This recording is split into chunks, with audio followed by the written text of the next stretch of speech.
happy and we're singing and we're colored. Give me a high five. What is going on, you guys? It's your boy Joe Castro, aka Philly Fresco, and it is my boy. I'm here. I just got thrown off. I'm here with my brother from another big game, James. It's another episode of Best of Enemies, man. We about to do it again. We got my guy George Carmi back in the building. George, what's going on, brother? How you doing, man? What's good, man? Happy to be here, bro. How you guys doing? Can't call it. James, how you doing, brother? How you doing? I'm good. You know what I'm saying? Draft is finally over. A lot of things to talk about. Yeah, well, the Cowboys got to see a lot of the people they wanted go past them, so that felt good for the Eagles. But I want to start. I want to start before we get into, because we are going to go kind of pick by pick, see what we like about every player that we got.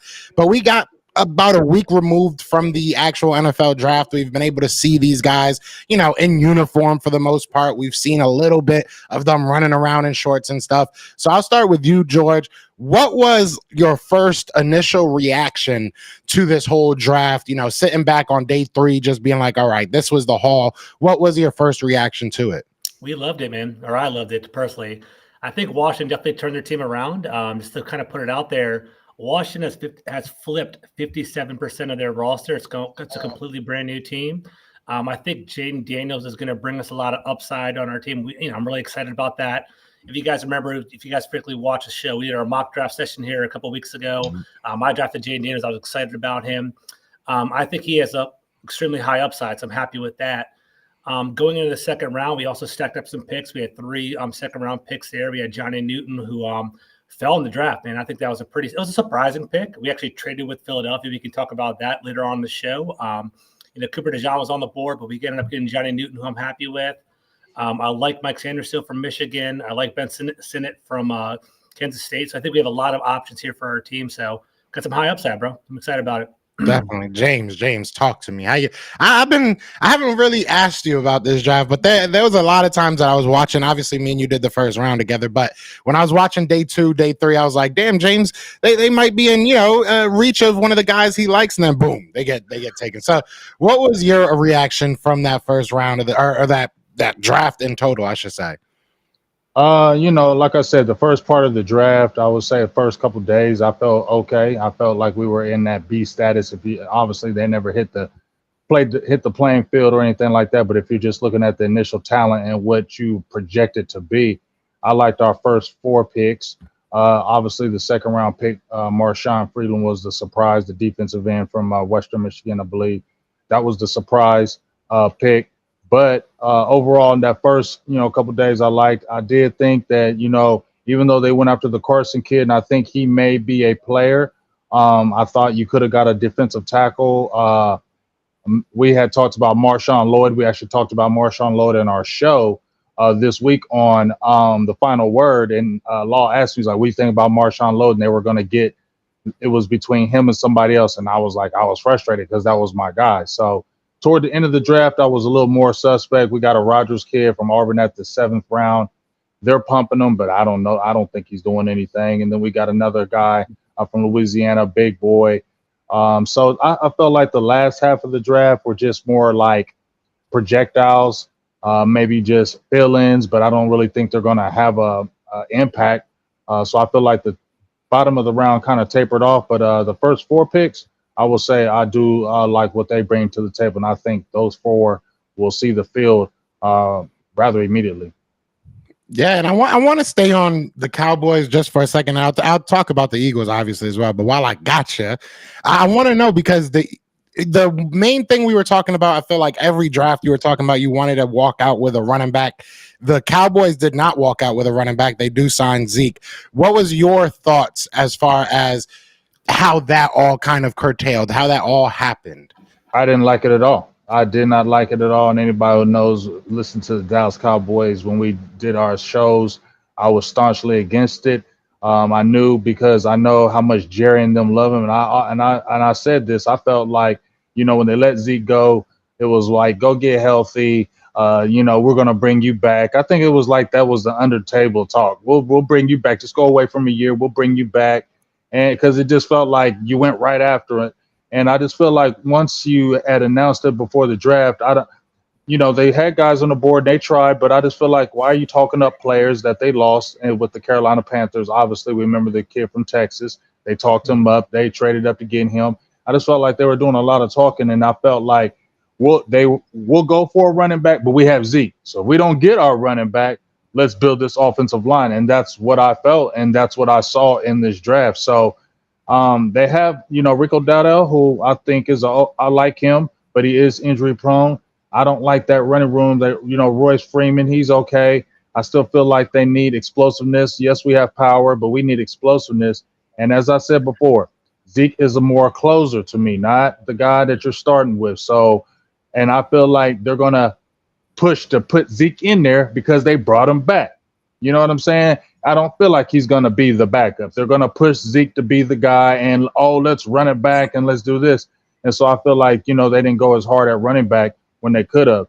You could have got a Marshawn Lloyd, and then I would have felt real good about Zeke, because now you got the speed to really press these defenses, and then you can end it with the power with Zeke, and then you got another little gadget guy in a Deuce Vaughn. Now, if you're just relying on Zeke and just settling with that, I just don't like that. Yeah, I feel like the Cowboys in a turmoil. I'll say that right now. I like it. I'm right there behind you. Yeah. Shout out to everybody in the chat. We got 120 people in the chat between the channels. Be sure to hit that like, hit that subscribe. We are streaming as well on George Carmi's channel, so definitely go give him a subscribe. Go follow him. It puts out great work. So now look, this is the Eagles. I don't gotta really go too in depth. Y'all know I love this draft. I mean, the Eagles were able to walk away with 2 of the top 30 players in this draft, getting Cooper DeJean and Quinyon Mitchell, taking flyers on guys like Trevor Keegan, Jeremiah Trotter, which I think is a really important flyer, Johnny Wilson. So all around, I think that the Eagles did exactly what I wanted them to do. Got my guy Anais Smith, who I liked a lot. And look, at the end of the day, I think that the Eagles, and I've talked about this before, even the draft, they were in a position to be multiple, to be versatile, to be whatever they needed to be when this draft started. And this draft, once it started, it was like, okay, you're going to have defensive players at your whatever cornerbacks you want, you're basically going to have them at 22. So they went ahead and they double dipped into a great pile of kids. So I'm excited to see what happens. I think Trevor Keegan is probably the most underrated signing of all these rookies, just because he has a real possibility to go out there and get a right guard job. So I'm excited to see what the Eagles can do with this. I do want to touch on the trade real quick, because you did bring it up. What were your thoughts initially because I know the Eagles have traded with the Cowboys, and when that happened, I was like, what the heck? But ours wasn't as, that was top 10 trading with the Cowboys. Mm-hmm. But what was your initial reaction when you saw the trade between the Eagles and the Commanders? So it was interesting, right? So the top of the second round, Washington really needed a left tackle, right? So we're kind of waiting for that left tackle to kind of drop into our hands. We were also looking at defensive back. We're looking at, a lot of talk, it's kind of funny this person fell. TJ Tampa, we all talked about him going in the draft as well. We thought he was going to be there in the top of the second. So TJ Tampa was floating around there. Cooper DeJean was floating around there as well. So we definitely, I had my eyes open on that because we do need depth at our CB position.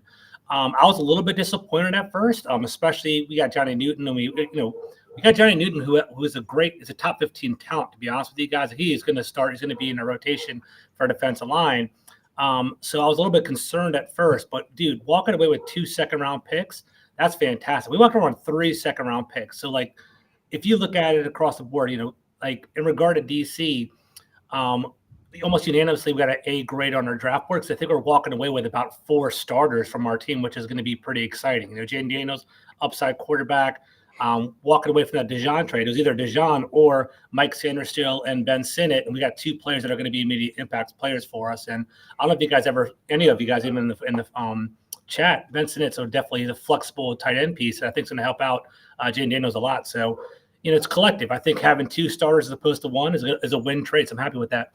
Yeah, when I saw it, I was shocked. I knew that there was a possibility the Eagles moved up for a cornerback in the first round, or we heard offensive line, we heard wide receiver, which I knew that wasn't going to happen. But we heard that there was a possibility we would move up. But to move up, I thought these second round picks were going to be used to move down to get you another third, another fourth. We did both, which is just crazy to me. I mean, we were able to get we gave up the 50 and the 53. We took your 40.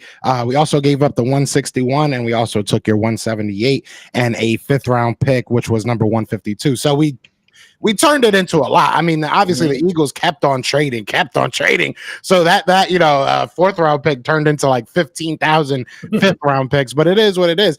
I loved it. I mean, I think that both teams, like you said, you got two guys that you really feel good about that can probably go out there and start for you right away. Ben Sinnott, a lot of people were kind of surprised by him, but I heard a lot of people prior to the draft saying he might be one of the best tight ends in this draft, not named Brock. So I think that it was a really good pick. And then the Eagles, you get your guy DeJean, and you not only get your guy DeJean, you stay in, you get back into the 3rd round. You're able to get a guy like Jalix Hunt, who you have a lot of connection to. They really like this kid. So, and then you also got Will Shipley. So I love it. I mean, it couldn't have went better for the Eagles. I'm happy with this draft. I said that last year. I haven't been this happy with a draft in a long time. Last year wasn't that bad. We just fell apart at the end. I'm saying you was happy about that draft last year. Yeah, you're right, but not all of them. Our draft picks were pretty good last year. Good. He wasn't terrible. He just didn't get much playing time. Okay, why? That's what I'm saying. He didn't get much playing time because we had Hassan Reddick, but now Hassan Reddick is gone. You can't play the doppelgangers. You know what I'm saying? He was basically a doppelganger of Hassan Reddick. So Joe, this is popping up. Is Howie Roseman overrated? Is he overrated as a GM? Heck no. He gets a lot of love. He deserves it. He deserves. I think that when you look at, all right, does he miss on draft picks? Definitely. There's a lot of people that miss on draft picks. Does he miss on trades sometimes? I mean, trades, you can make an argument. He really doesn't. But when you look at the contract management, the salary cap management, he makes it look like the salary cap isn't real. Like, you know what I'm saying? The things that we do, all the people that we signed, and we're still one of the most cap rich teams come next year. So I think that he deserves every bit of credit that he deserves. Does he maybe deserve some criticism for some things that kind of get swept under the rug because of the good stuff that he does? Yeah, I'll give you that. Definitely, we kind of prop him up sometimes when maybe we shouldn't. But I think that he deserves, especially right now, all the love he's getting. That draft was crazy to turn your 2 second-round picks into another 3rd round pick and a better 2nd round pick, and then turn those 4th round picks into more 4th round picks and 5th round pick. And then you got draft capital for next year. Like, it's just crazy. I mean, I don't see many GMs doing that. So there's good GMs in this league. Don't get me wrong. I'm not blind and saying he's the only good one, but he deserves to be on that tier that he is right now. Do you think he's overrated? Because I think I ain't gonna hate on Howie. I'm gonna say he's in the upper echelon of GMs just because of the aggressiveness. I give him that for the aggressiveness. He stays aggressive. He's always trying to win. He's always trying to find the best way to win, and he never sleeps. He's always trying to find the best way to make his team better. So in that aspect, I think he is one of the top ones because he brings in the talent that helps the team be good. We've seen GMs bring in talent, and the free agents don't work. We've seen GMs basically get fired after bad drafts. So for that aspect, I'm gonna definitely say, he's in the upper echelon of GMs. And going to playoffs and then obviously Super Bowls, you can back that up with it. So I don't have no hate for no Howie Roseman. I may not like your team, but I always got to respect what's going on. Just like with Washington, I said with Washington, I mean, I hate Washington. That's my most hated team. But I have to respect what's going on over there. That defense that they built up looks real good. And it's really going to be shut up.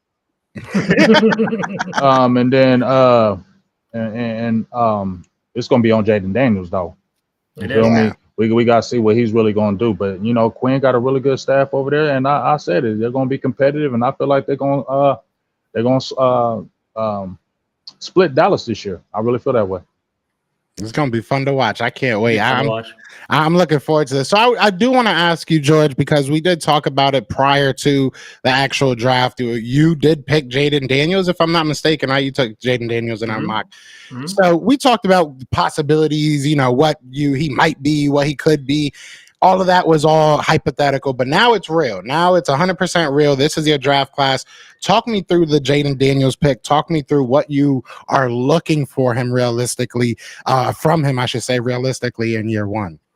Yeah, so I love it. So I think, we talked about it before. We're kind of waffling between Drake May and Jayden Daniels. Like real talk, I think between the three of us, I think Jayden Daniels strikes the most fear in the defense. Right? He has that rushing ability. He has that deep ball threat. He has that fast processing. He is the most pro-ready of the quarterbacks that were coming out. I thought, Caleb Williams had kind of a regression year. Jayden Daniels had a Heisman Trophy winning year there. The only concern I can see with Jayden Daniels is his size. Is he going to be injury prone? Is he going to be hit often? We'll see how that actually goes. But I do think that him and Cliff Kingsbury are going to be a great match. If you guys remember, Cliff Kingsbury, he helped Kyler Murray get his way into the league. He helped Kyler Murray win Rookie of the Year when he was on Arizona. So there was some high upside there. Once again, Cliff Kingsbury also helped out Patrick Mahomes at Texas Tech, Johnny Manziel, not Baker Mayfield, but he basically helped out a lot of people in regard to their just transitioning, and he's good with mobile quarterbacks. So I think Jayden Daniels does have that upside there. I think what we're going to see in DC is they're going to rely on a lot of RPOs. They're going to rely on more of a spread offense. They're not going to put so much pressure on Jayden. I think they're going to rely on our defense. I think, James can talk to that. I think with Dan Quinn, with kind of Joe Witt, they're going to build it up where it doesn't have to necessarily rely on him there. So I'm pumped about that. And the rest of the draft class, man, it's looking great. So Johnny Newton, as we talked about before, I thought he was a top 15 pick. Honestly, go back. I'm not even hyping it up because I'm a DC guy. Go look at any mock drafting of Jeremiah, Bucky Brooks. Johnny Newton was a top 15 pick, but he fell because he had a Liz Frank in his foot, but he played through it. And it's ideal for us because Jonathan Allen and Deron Payne are already strong defensive tackles, but Jonathan Allen's 29 now. Johnny Newton's a rookie. They can rotate with each other. It's going to help out with the balance in regard to just getting reps. I'll go a little bit further than I can kind of pause, but Mike Sanders still, I love him. He's underrated. A lot of people say he's arguably the best nickel cornerback in the draft. He's 5'9", he's a little bit small, but he plays above that. He was the captain of Michigan's defense. He stuck through with Michigan when they were 2-4, or they had a really bad losing record in the COVID year, but he stuck through them. And a lot of people transferred, but Mike Sanders still stayed there. And he's a legit, man. I think he's going to be a great piece for our defense. Ben Sinnott's a H-back. He's going to be more of like a fullback / tight end. He's got some great speed after the catch. He's a truck. And then the last, all the other ones are kind of high upside picks. Brendan Coleman was a guard, could potentially be a tackle. Luke McCaffrey got that, McCaffrey bloodline. He's going to be more of a slot guy for us. And then Jordan McGee, people are hyping him up. We actually, like I said before the show started, Joe, Brett Coleman was on my show on Monday, and we were talking about draft picks, and he was most excited about Jordan McGee. He was like, he comped him to Jeremiah Owusu-Koramoah from the Cleveland Browns. He's like, hey, he's like, McGee, he's kind of like, he's on him. He's not necessarily acclaimed like everybody else, but he might be able to beat Jamin Davis out for reps. And our linebacking core now is Bobby Wagner, Frankie Olivo from Carolina, and let's say Jordan McGee or Jamin Davis. We have some potential on that second level, so I'm excited about that. Yeah, and I like Javonte Jean-Baptiste. I was talking about him closer towards the draft. I was starting to talk about him. I did not on my bingo card have him going in the 5th round, but I think that he's an athletic monster. I think he's going to be very, very interesting to watch. Looking at this draft class, throw me a grade. And is there anything you would have done differently if you were the GM looking back on it? I mean, hindsight is 2020, but is there anything you maybe wanted to see done differently with this class? So I'm happy with the class. Realistically, I will give it an A. I'm not trying to be like hyping it up, but I do see a lot of potential here. The Johnny Newton pick kind of raised our eyebrows a little bit because we're like, hey, why do you get a defensive tackle in the 2nd round where you need a cornerback, where you need potentially another wide receiver, or where you need a left tackle? But I'm happy. Like with the state of our team having the 2nd worst record in the entire NFL, it's all about stacking up great, talented players, right? Instead of reaching for our left tackle, like we like Tyler Guyton, we like Demarius Mims, we like all these other guys that are coming off the board, but they were all off the board. So what are we going to do? We're going to reach for like the 10th best left tackle or the number 1 overall defensive tackle, right? So I like Johnny Newton. A little added piece for everyone that's listening. Jonathan Allen's last year of his contract is going to be at the end. Like, he has no more guaranteed money after the season. So potentially Johnny Newton can slide into a starter's role. He's kind of learning this year. Let Jonathan Allen go potentially next year. We get $20 million more on our salary cap if we elect not to re-sign him. So it's a forward-thinking move, which I kind of like. The other questionable move was getting Luke McCaffrey in the third round at pick 100. Troy Franklin was on the board. Malik Washington was on the board. There's a couple other dark horse wide receivers, if you're following the draft, they're on the board. So you could have potentially gone there. But, I think that, Adam Peters, former GM of the 49ers, he kind of has that affiliation with the McCaffreys, or the family that they're coming from, and knows the background, and it's kind of wanted to go for it. And, we've been seeing workout videos of the McCaffreys all together. It's a flyer in the third round, pick 100. If he has a good work ethic, if he's working out with his brother, if he becomes a possession receiver for us, I'm not mad at it. Like, to finish that off, Troy Franklin was a great wide receiver, but he's more of like a one-trick pony. He's an explosive, the Deshaun Jackson type kind of wide receiver, but McCaffrey's more of possession type. So maybe that'll help him, like Jayden Daniels, pass over the middle.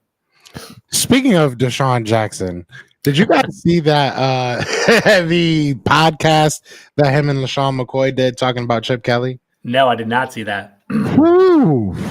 So let me give you a quick, because I want your thoughts on this. Because quick rundown, basically what happened with Chip Kelly and Philadelphia and how that kind of went down. But they do a 25-10 podcast, him and Deshaun Jackson, and they basically did a full show being totally open book about what happened with LaShawn McCoy getting traded and Deshaun Jackson getting released, and basically how Chip Kelly made up gang tie rumors. What I want to ask you guys this question. If that was your coach, if that happened to you, because me personally, I'm right now like, there's no way he can get sued, or can he get in trouble for this? Like, because you basically ruined Deshaun Jackson's career. How would y'all feel if that was y'all coach in a Chip Kelly? I mean, you guys have had your head coaches that are, off the wall, but what are y'all thoughts about that in general? I don't even know the question to ask. James, you want to go first, or may you go? No, I'm gonna let me go first. Okay. All right. So Chip Kelly was so interesting watching from the outside. His first year in the league, I was like, damn, you guys might have got something there. You got someone that's creative, thinking outside the box, this new innovative offense where he's spreading the field. I was intimidated at first when we had Chip Kelly.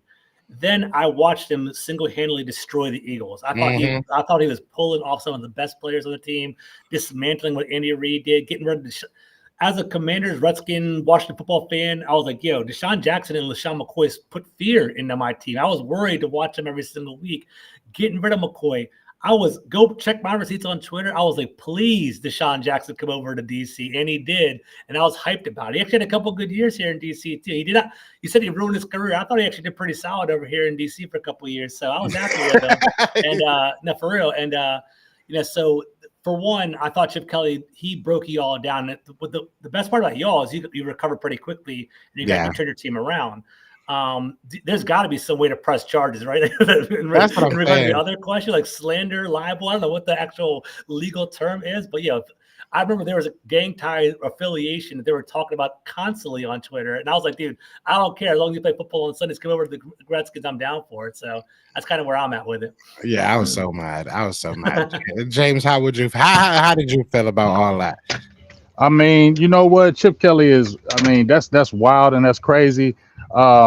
Just like what George was saying in the very beginning of it, that offense had me nervous, dog. Like when y'all had McCoy, Jackson, it was high speed. I was like, man, this is gonna be a problem for a while, dog. Like I didn't want to play y'all because I was like, they're gonna run. You know how our defense always has problem with those type of offenses, those type of speed offenses, those type of running backs, and when you're running it like that. But then when I saw him doing what he was doing, I was like, okay, yes, please keep him. Don't get rid of Chip Kelly. Keep him so he can just destroy this whole team. When you get rid of LaShawn McCoy, Deshaun Jackson, and these guys ain't even at their end of their careers, and then you go and get a DeMarco Murray, and I knew that wasn't gonna work. You know what I'm saying? I knew. Sorry, I'm taking my stepdaughter to my her practice, but I knew that wasn't gonna work. when you got a DeMarco Murray. So it was just crazy. And then, just like I said, I don't know how you can't go after a person like that, but dog, they had something. Y'all could have had something really great with that core, and to just do what he did, I'm gonna always say thank you, Chip Kelly. Yeah, you guys are gonna build him a statue. I'm gonna always say thank you, Chip Kelly, because he stopped something that could have been really, really good, because nobody had really seen the offense. Like I remember when they had the run and shoot back in the day, and everybody was like, man, what the hell is this? They can't stop this. And that's what I felt about that Philadelphia offense, how high speed it was, and how, especially Sean McCoy, it just seemed like he was really benefiting from that offense, and he was just becoming a crazy running back. And I was like, I don't want to deal with that. And then to see what he did, hey, like I said, I'm forever grateful for Chip Kelly. Ripped us apart. Yeah, and apparently there was a cornerback that wasn't, he wasn't a starter or anything, but Rock Carmichael, he had like nappy hair, some kids use it as like a style, like that's some kid's style, but he had like nappy hair, and Chip Kelly asked him to cut his hair so he would look more presentable. Jesus. Wow. Yeah, there was a lot. I definitely implore you guys to go watch that. If you didn't watch the episode, it's about an hour, but it is insane. I mean, it's a lot of the stuff that it's like not really a surprise, but it's just like, wow. It's just like, I can't believe this man got away with this. But anyways, let's get back to the draft. I just wanted to take that quick tangent. I do want to talk about my Philadelphia Eagles, because I am proud of this team again. At the end of the day, look, the Eagles had needs, but I don't think that they were as pressing as maybe some other teams. Some other teams, I felt like you looked at their squad and they're like, if they don't want them, kind of like the Cowboys right now that, James had to step out for a second. I'll take a shot at his team. But like the Cowboys, you kind of got to walk away with a running back.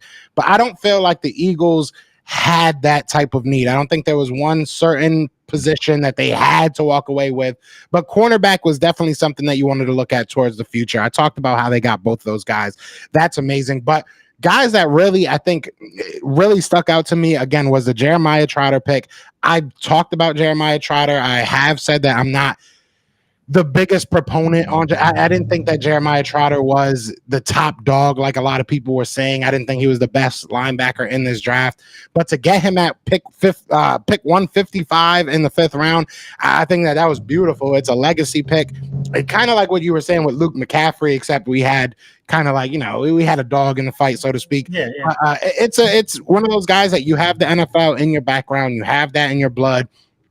You know how to deal with Philadelphia. He played in Philly. So I think that he'll be fine. I think that it'll be an interesting pick. Johnny Wilson was probably my favorite pick. I'm going to be real with you. And it's not because I was so high on him coming into the draft, but I was listening to, this was one of those where were you picks. But when he got picked, I was driving in the car. I was, listening to the draft, and I'm looking at the best available. And I'm like, yo, they better take Johnny Wilson right here. There's no way that they just let Johnny Wilson go by him. We take him, yeah. So what are they going to play him though? I heard people talking about him as a tight end. Are they going to play him as a tight end, or are they going to keep him as a slot wide receiver? What are you thinking? From what I've been told, from what I keep hearing, is that the Eagles are cool with keeping him at wide receiver. That's what I keep hearing. He wants to stay as a wide receiver. They said that they're open to him doing that. I personally think he should be a tight end. I think that would be insane. But I mean, he blocked well. It's not like he didn't block well in college. So I think that him at tight end makes a lot of sense. Maybe it's one of those things that you give him a year or two to kind of try and get his footing as a slot guy. And then, if it doesn't work out, you say, hey, you want to kind of keep your career going, maybe transition to tight end. But either way, I think you have a weapon. I mean, even if you say, all right, you're a wide receiver that sometimes goes in line, you know what I'm saying? I don't think that we're afraid to do that. So I think he's a very, very interesting player. And especially when you have Anaya Smith that you picked right before, they're like literal opposites. You know what I'm saying? So I think that they can. Anaya Smith is most likely, in my opinion, gonna take that wide receiver 3 spot. I don't really have much faith in who do we have? Paris Campbell or Devontae Parker. I have no faith in Devontae Parker or John Ross. Like I don't think any of those guys are gonna take it. I think Anaya Smith is that guy. He's just more of a true wide receiver. And then Johnny Wilson's a very interesting guy. So I'm excited to see what happens. I think when you look at this draft as a total, it checked off a bunch of boxes. Obviously, you needed some guys to, go out there. Edge was kind of a concern this year too. You needed some depth there. But looking at the future, you have our defense is going to be fine. This is the first time that I can say with confidence that the Eagles don't have to worry about cornerback for a little while, because I can't remember the last time that we've actually drafted for the future of the position. So I think this was an A++, especially when you factor in the draft picks that you're getting next year. I think they absolutely killed this draft. So my whole fear is just health and how you're going to kind of integrate these guys, because there's going to be questions about Quinyon. Cooper DeJean, they're saying that he's going to be more of a slot nickel kind of guy. Yeah, so about him. Yeah, you arguably got two. I mean, for real, arguably the best two cornerbacks in the draft. Quinyon Mitchell was highly rated, top 10, 15 pick. He's a fighter, man. He was awesome with the Senior Bowl, as you know. I'm sure you guys were there and you saw him there. And then Cooper DeJean, super athletic, man. He's like, he crushed. The only reason he did not necessarily shine out in this whole draft process, he was a little bit injured going into the scouting or the NFL combine, so he wasn't there. But sorry to interrupt you though. Is he going to be a slot safety? What's his thoughts on DeJean? Yeah, DeJean. I don't even know how to say his name. It's either DeJean. I don't know. At the end of the day, he's Cooper. No. That's what the reports are right now, is that they're going to be trying him at the nickel corner position. Okay, and then kind of moving on from there. But I personally think that it's just going to come down to training camp. Who looks better? If Quinyon looks better, Quinyon will be your quarterback too. If Cooper looks better, he'll be your cornerback too. And then the other guy will just kind of fall in wherever they fall in. I think that Cooper is probably better suited to have a more versatile role than a Quinyon Mitchell is. I think that Quinyon, it makes sense to keep him on the outside, where Cooper, you can play him at safety, and I would feel confident with him, to be honest. Yeah. So, you feel confident with a rookie?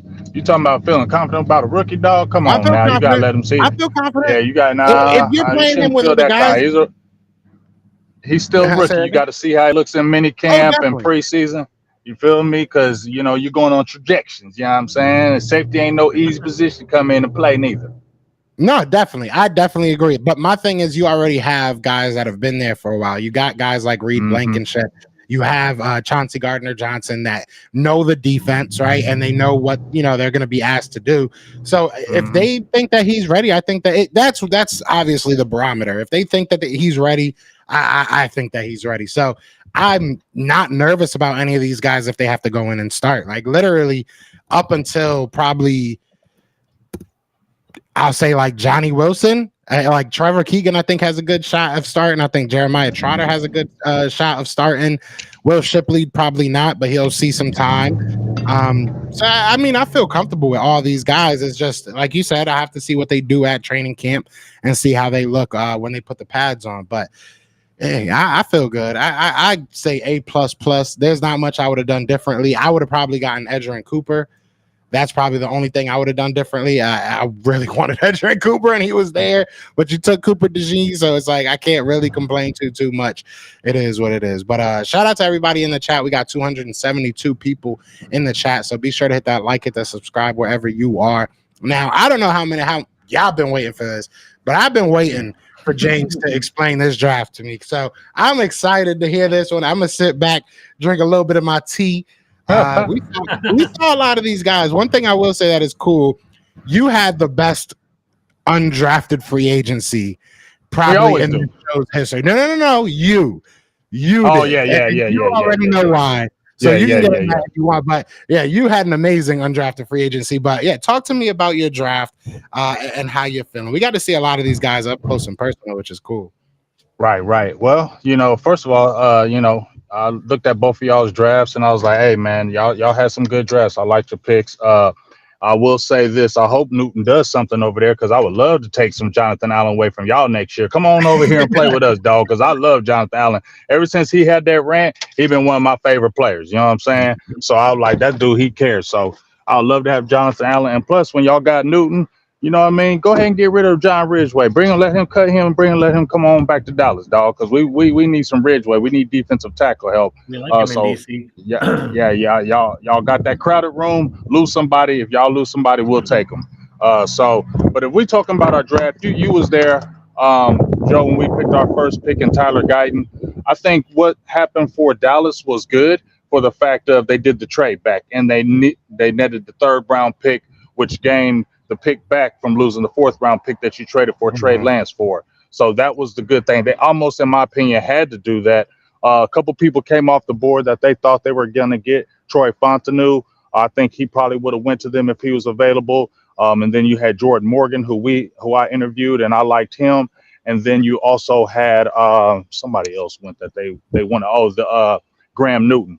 He went over to the Bucks. So you had 3 guys that the Cowboys I know had really targeted to be on their team. So when they did that, I like how, like I said, they came back with the trade back. Once they came with that trade back and they got Guyton, if you look at the pick where they got Guyton at, it doesn't bother me as much. I do feel like Guyton is very green right now. But from what I heard was the reason why he was on the right side because his quarterback played on the left side. And because he played on the left he was a left-hand quarterback. That's why he mostly played on the right. But, you know, when they brought him in, he said, I'm all about I can play on the left. I don't care. It's not going to be a hard transition for me. So I think I love that. And also, when you look at his size, I mean, the dude is 6'8", 332 pounds. He has all the elite measurables that you want in a tackle position, especially the left tackle position, has all the elite traits. Just like I said, you just don't have a lot of experience because he came in as a defensive tackle. He was a tight end. So you're real green at the offensive tackle. But I think if you continue to get good coaching, the Cowboys, if you looked at our history, we have a very good history of drafting offensive linemen. If you look at Tyron Smith, you had Travis Frederick, Zach Martin, and so on and so on. We've had so many good offensive linemen that we picked in the draft. So that gets me excited that, you know, eventually that'll be something that'll be happening later on down the line. So I like that pick in Tyler Guyton for the future. I think it's going to be a now and a future. I think he's going to have some struggles this first year, but I do think that maybe toward the middle of the year, toward the end of the year, you'll really start seeing why they drafted him. And I think he can be a bookend for the team. So I'm not mad at that pick at all. And then on the 2nd round pick, that was a surprise pick, obviously, at the defensive end, and Marshawn Freeland from Western Michigan. I hadn't really known too much about him, but your boy Smitty was on the show. Remember, Joe, when your boy Smitty was on the show, and he mentioned him. He was like, y'all be playing. He nice. So after he said that, Joe, I went to getting in the books about him. I went to get to looking and studying. I'm like, yeah, he is pretty sweet.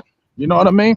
So that when I heard them pick him, I wasn't like, oh, hell no. You know what I mean? It was more like, okay, I've heard about this kid. And then when I heard about I had interviewed a guy named Mike Fisher. He knows a lot of Cowboys news, and he said there was a lot of changes getting ready to come up.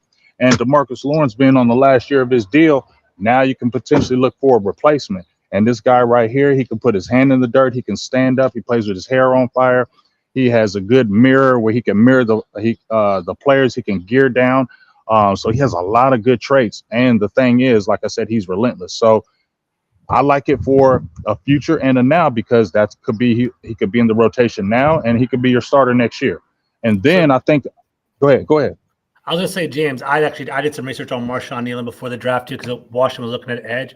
I think he's a good player, man. I think he's definitely he's an explosive pass rusher and he can dominate in games. The only question about him is he played for Western Michigan, was a talent level really high for him consistently. But if you look at ability prospects and you look at it as a scout perspective, I think he does have a high upside. And I wouldn't like if you went in the 30s or in pick 40, something like that, no one would have batted an eye. So getting him at 56 is a pretty good pick there. So I think the only concern for him is he actually is it going to translate at the next level? But typically height, weight, speed, it's always good to kind of bank on that.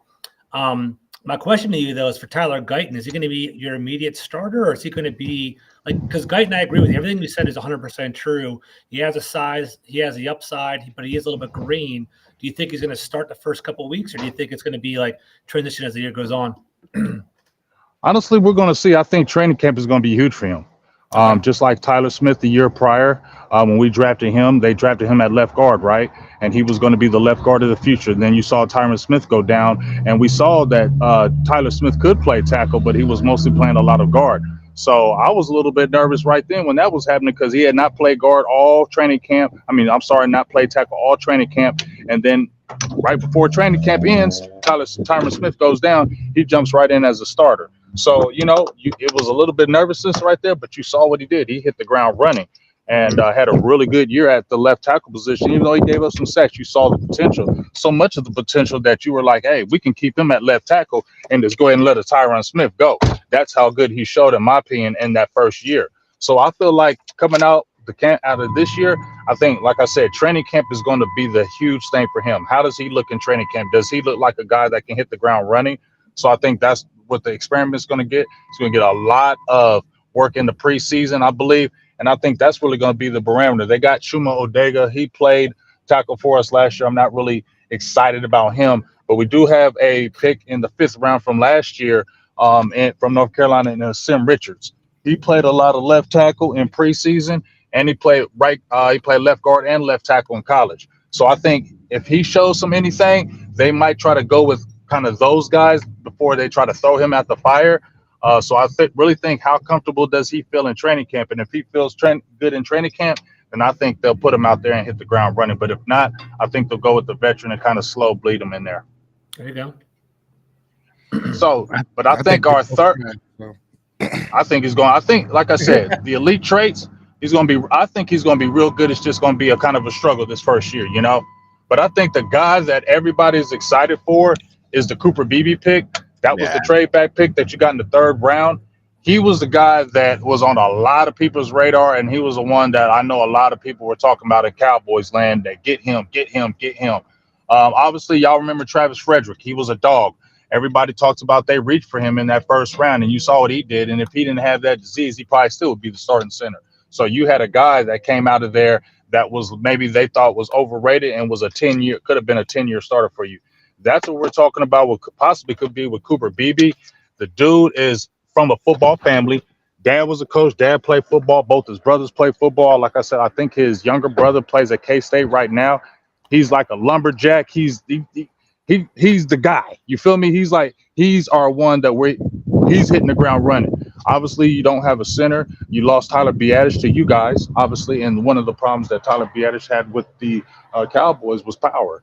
And that's what we wanted to get stronger and get more power on that offensive line, and that's what he brings. 6'3", about 320 pounds. He looks every bit of it. Not super athletic, but if you watch his tape, ain't nobody pushing that man on the ground. You get what I'm saying? Ain't nobody moving him.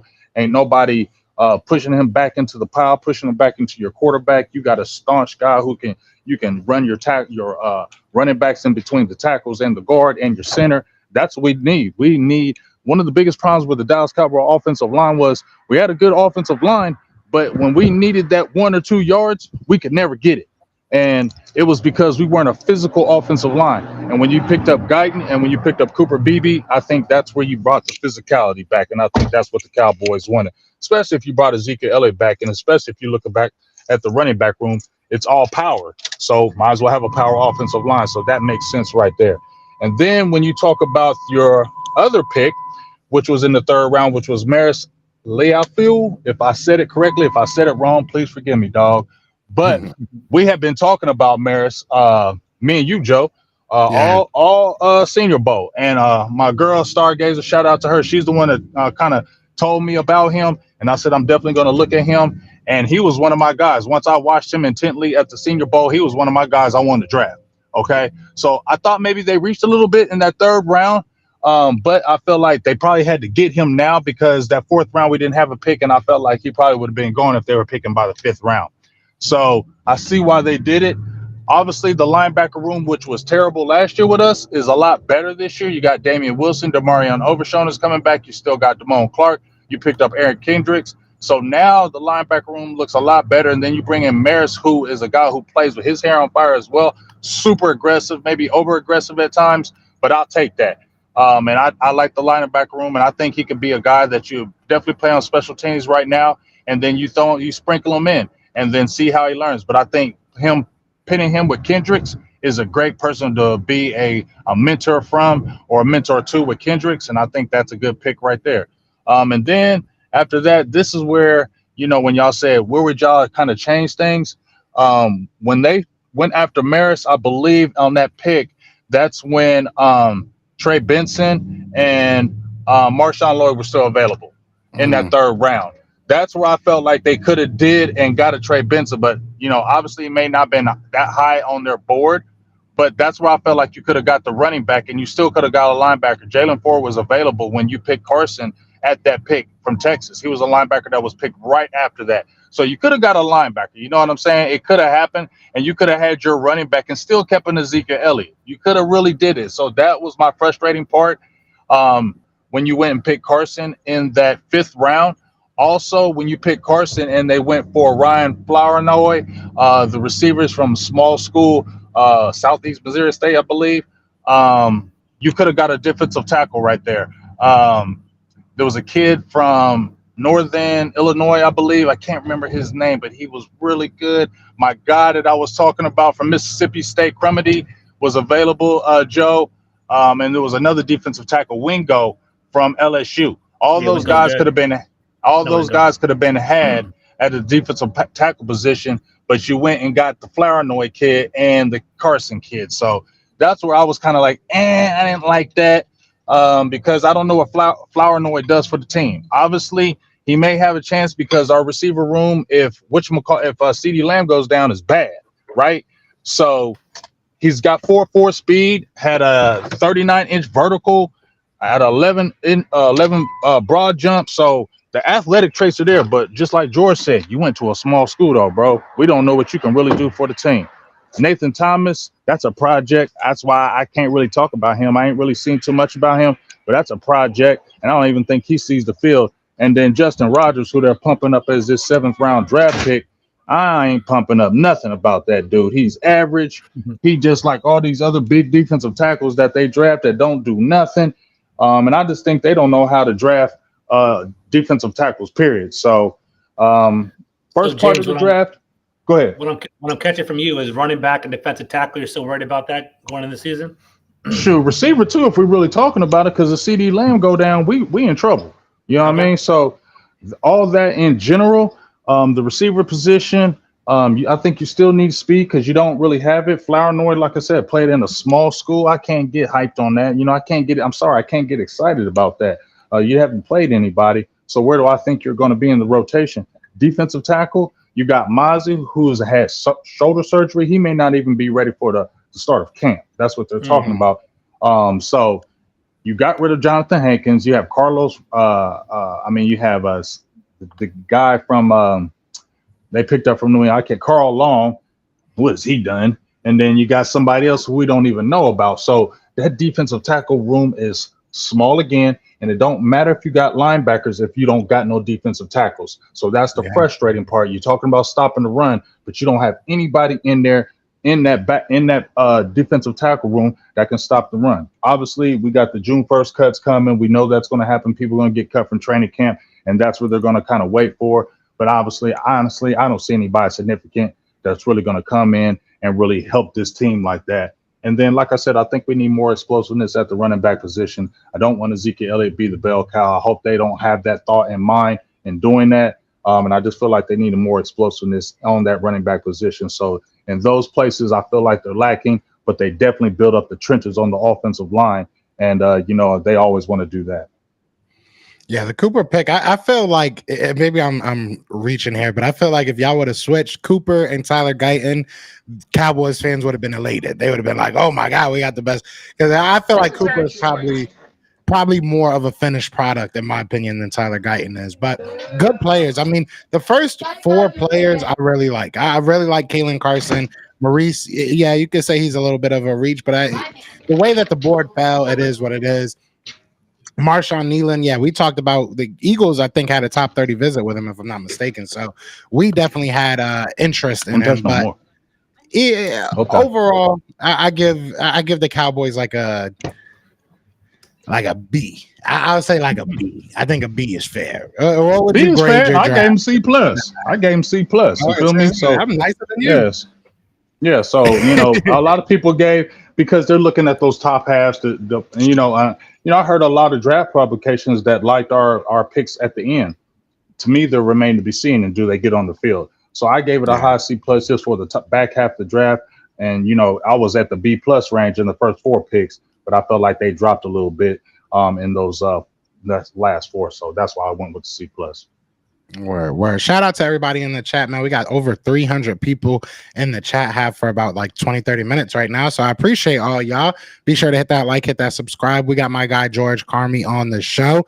If you do not already, be sure to go over there and follow, man. He's streaming the show as well. This is our guy. We're gonna have him on way more this season because these are always fun. I want to go over one last team. Apparently, there's one more team in the NFC East. So I want to go over their picks real quick, give some quick thoughts on them, and then I want to ask one last question to round the show out.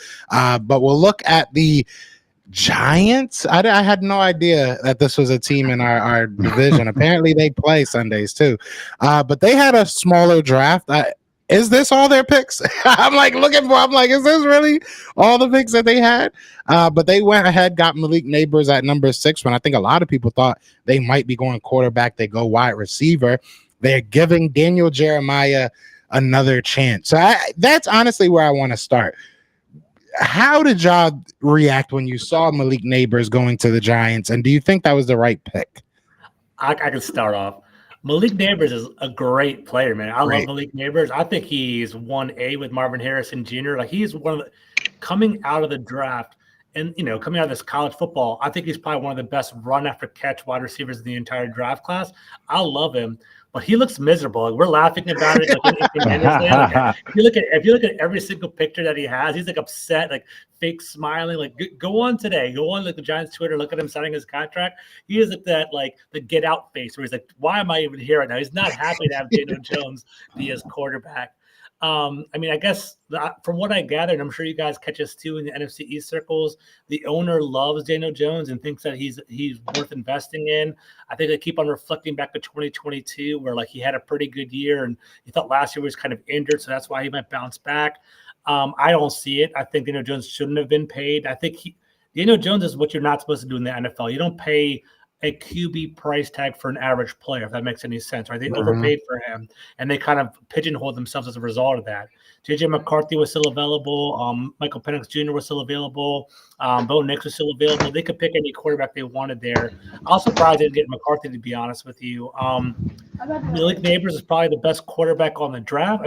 Best player on the board at the time, so maybe that was a smart decision there. But, like, I think I'm not scared of Malik Neighbors because of Daniel Jones, if that makes any sense. And then the rest of the draft, this kind of unimpressive to me. Like Tyler Nubin, people gave him a lot of credit. He was supposed to be like, maybe even safety number 1. So he has some potential there. But, but like, I'm not really intimidated by their draft. Like, Theo Johnson is a project. Andrew Phillips, I'm not necessarily too scared of either. I'm impressed by Malik Neighbors, but I think his upside is limited considering the team that he's going to. How you feel about that, about the pick?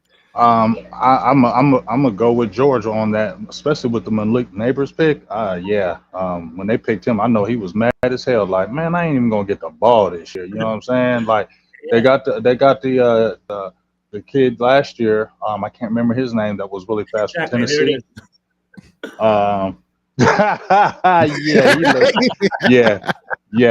He looks totally pissed, and I love it.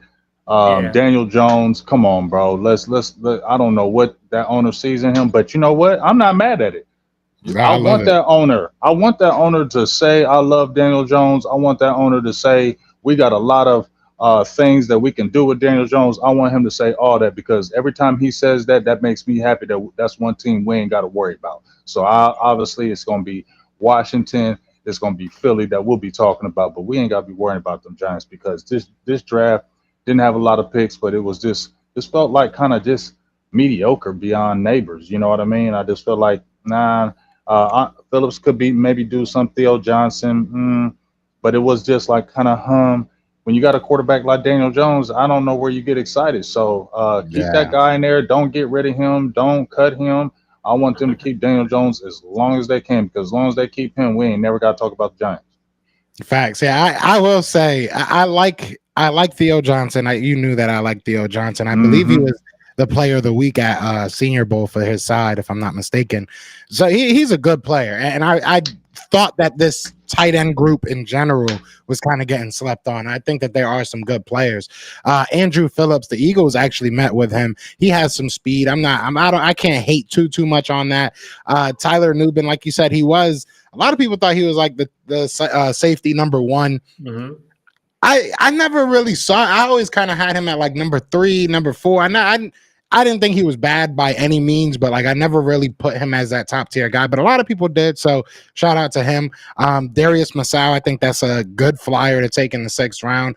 I don't know much about Tyrone Tracy. I'll be 100% honest. You had so many running backs to pick, and you picked the one guy I don't really know too much about, to be honest. So, yeah, I mean, just to throw a grade out there, I guess I would give them like a solid like C. I think as C, maybe C plus, just because you do have Tyler Nubin there. Maybe that was a great, steal in the 2nd round. I would give them like a C.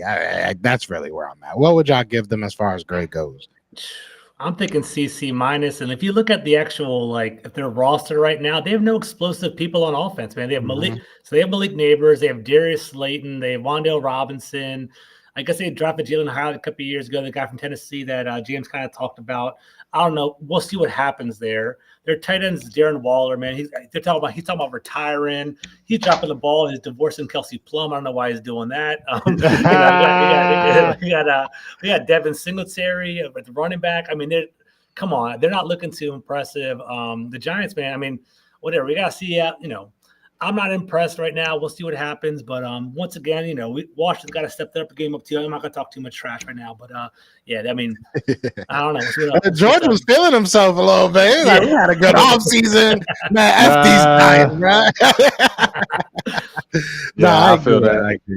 I'm going to say, I'm going to go with C minus. I can't say D plus, because won't do that to him because Malik Neighbors is a good pick. He is. He's a very, very explosive player, and if they figure out a way to get him the ball along with Jalen Hyatt, they do got some explosiveness on that receiving core. It's just who's going to get them the ball. I think that's the biggest question. I think they really should, even though I don't think J.J. McCarthy's going to be all of that in the league, I still think that if he was available, you got a backup plan because let's keep it real. I think Tyrod Taylor is better than Daniel Jones, and you should have really just kept him right there in the wings. I don't know if he's still in the wings. That's who they need to keep, just in case he don't work. You got a real quarterback behind him. So I think if they had a Tyrod Taylor and with that core of receivers, I think it could be a little bit better. Defense, they got Thibodeau. They got a few guys, but they're just nobody that scares you. You know what I mean? They're just. Look at the Giants right now. It's just like, okay, kind of get them out the way early in the game, and then they're pretty much done. So that's just kind of the form with them. Get them out the game, get Daniel Jones out his game early, and then you kind of smooth sailing. Do y'all think Drew Lock's going to start one game this year? Yes. I think everybody's going to start for that quarter. They're going to. Drew Lock beat them Eagles. Drew Lock beat them Eagles. He didn't ask that. That wasn't the question. All right. Yeah, he did beat them though. But I think the Giants are. Yeah, I think the Giants are all over the place. Right. I don't know what they're going to do to try and figure it out. Like you said, maybe J.J. McCarthy isn't the answer, but I definitely don't think that Daniel Jones is the answer, and especially how much you're paying him. You got to get out of that contract. But the last question I want to ask, shout out to I keep shouting everybody out, but I love everybody here, man. We still got over 300 people in the chat.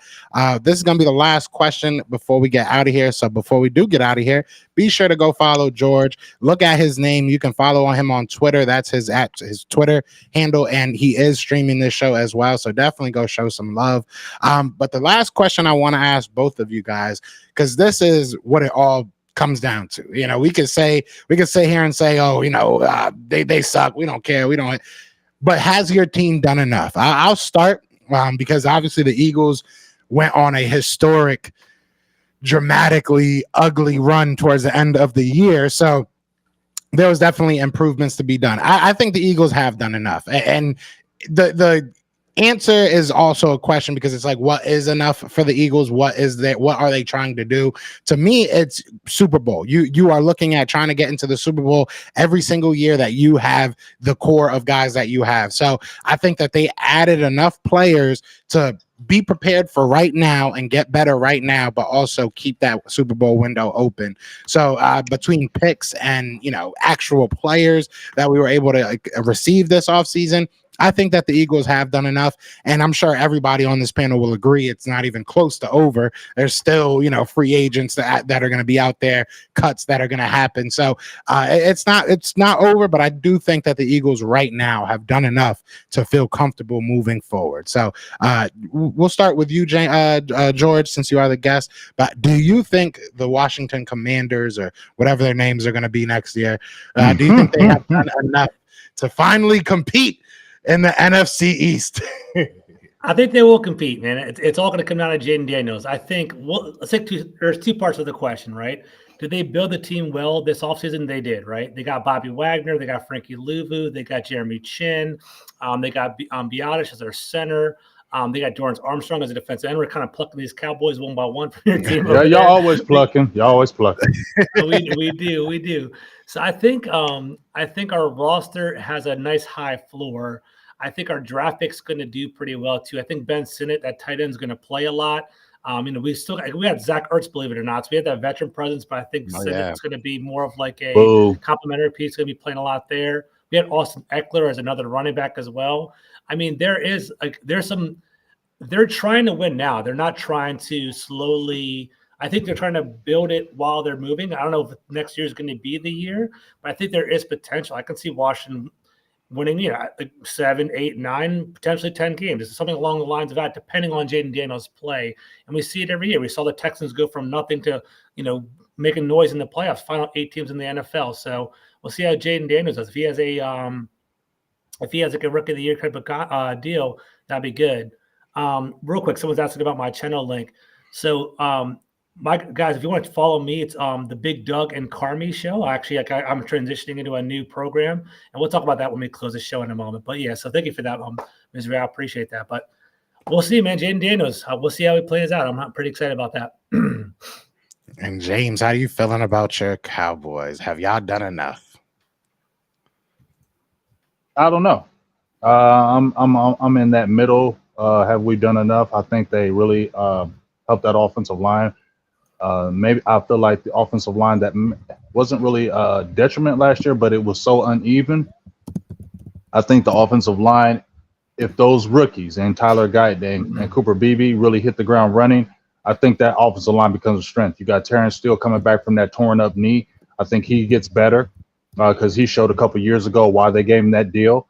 Obviously you got Zach Martin, who's your rock. I think he's Mr. Consistent. And then Tyler Smith, you saw what he did at guard.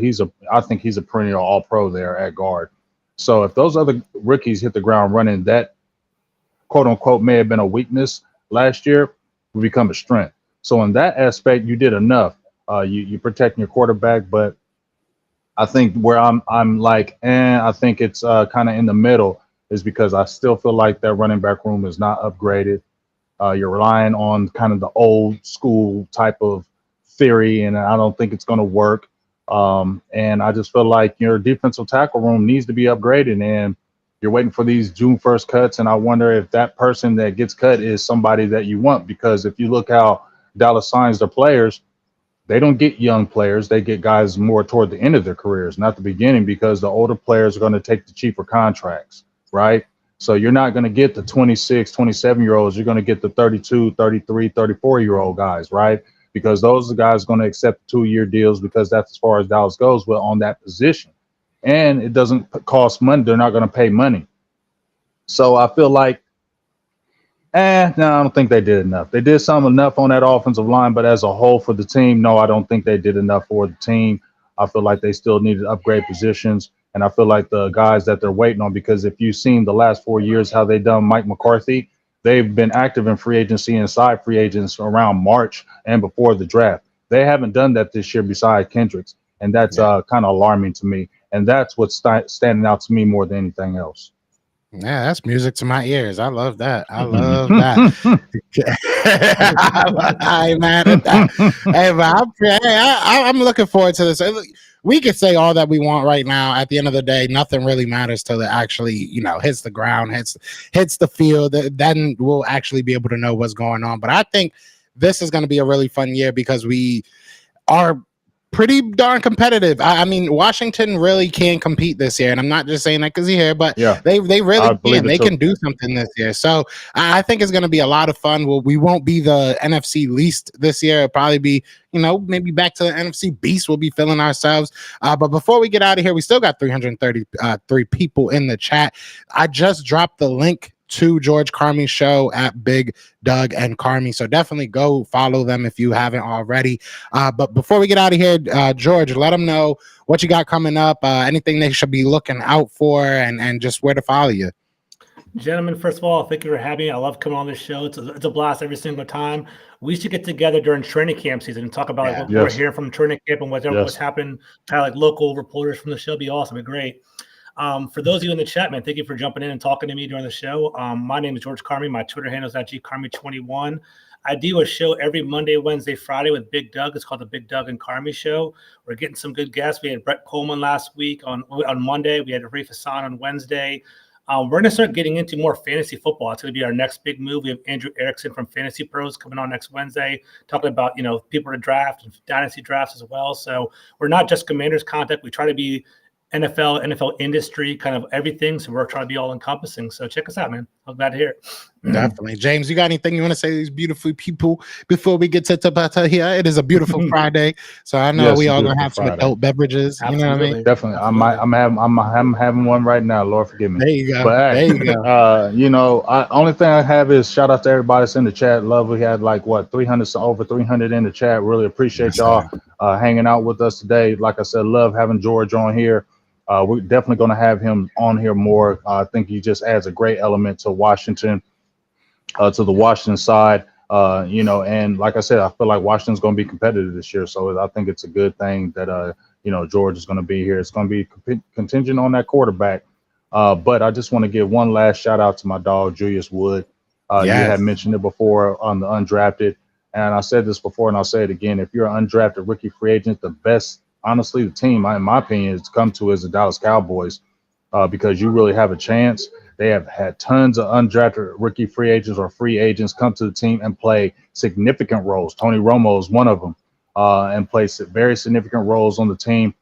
So my dog, Julius Woods, he played on my dog's Little League team, which was his son. And, I've known Stevie. We've known each other for over 40 years. So it was one of his young boys. And it's like the little league to the big leagues. It's just I really don't know how to explain it. Just to give a quick background to it, I was talking to his dad when the draft was going on, and he was telling me that all these teams were calling, Julius, hey, wishing them best luck. And, if you don't get drafted, we're gonna pick you up. It was all these calls, coming to him, and he told me that Dallas never reached out to him at no time. They didn't call him, they didn't talk to him, no nothing. He said immediately after the draft was over, Cowboys called him and offered him a contract. So in that, my opinion, I feel like if the Cowboys did that, then they had their eyes on you. They did not want to talk about you. They did not want to say anything about you. They want to keep you on the low because you were one of the players that they really wanted. And I really feel like he honestly has a real chance to make this team. So I'm on cloud nine, bro. That's all I got to say. I'm on cloud nine, dog, because if Julius makes the team, even if he just stashed him away this year because they did that with Wanye Thomas. He was an undrafted free agent from Georgia Tech. And look, he might possibly be a starter this year. So if they stash him away for 1 year and then let him shine the next year, I'm going to go crazy. Like, it's going to be a whole I ain't going to be drinking the Kool-Aid, but you will see me with that Cowboys jersey with Julius Wood on the back. Hell yeah. Hell yeah. Yeah, I thought that was really, really cool. So congratulations to you, to him, and to the rest of his family. That's always an amazing, amazing feeling, man. I know I would be going crazy. Shout out to my nephews, man. Y'all need to get it together. Right? y'all should be NFL players, basketball, something, okay? I need free tickets to somewhere. But at the end of the day, man, we appreciate all y'all. Thank you so much for rocking with us. Still over 300 people in the chat. be sure to show love wherever you are. Go somewhere else, show love there. But yeah, enjoy y'all Friday. Y'all know what it is. I am Joe. That's my dog James. And we brought a friend, George Carmi. And we are all the best of enemies. So peace.